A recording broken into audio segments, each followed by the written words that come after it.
माँ ने कहा, मैं तुम्हें बचा लूंगी भगत। भगत जी कहते कि ना माँ, बचाने की तो छोड़ो, कल आप मेरी लाश भी लेने मत आना। एक माँ और एक बेटे में देश के प्रति कितना त्याग की भावना है। माँ कहती है कि बेटे मैं तुम्हें बचा लूंगी, लेकिन भगत सिंह कहते हैं कि ना माँ, मुझे बचाने की तो छोड़ दो, कल हमारी लाश भी मत लेने आना। जब मेरी फांसी हो जाएगी तो मेरी लाश भी मत लेने आना, बस कुलवंत को भेज देना और वो मेरी लाश लेकर के चला जाएगा, लेकिन तुम मत आना माँ। जब मुझे फांसी हो रही होगी, कहीं तू रो देगी तो लोग यही कहेंगे कि भगत की माँ रो दिया।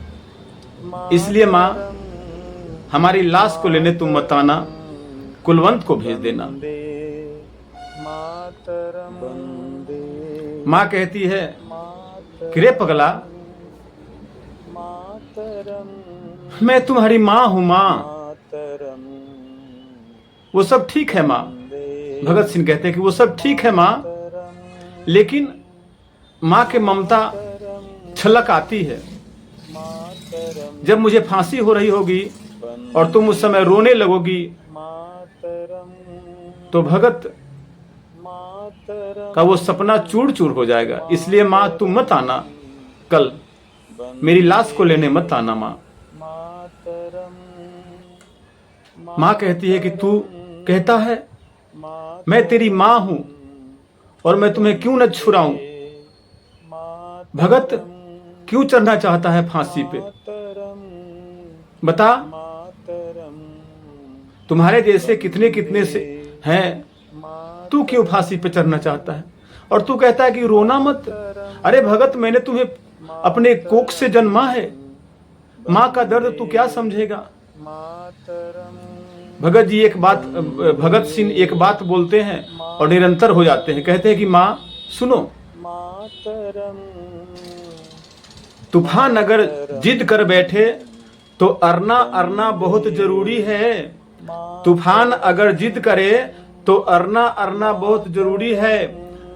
और माँ, क्रांति काल में क्रांति का पढ़ना बहुत जरूरी है। अगर काटना है माँ भारत माता की जंजीरों को, अगर काटना है भारत माता की जंजीरों को, तो मेरा फांसी पर चढ़ना बहुत जरूरी है। माँ बिलख बिलख करके रोने लगती है। कहती कि धन्य है तू मेरा बेटा। भगत, मैंने तुम्हें जन्म दिया, ऐसे ऐसे पुत्र को हमारे तरफ से सत सत नमन है।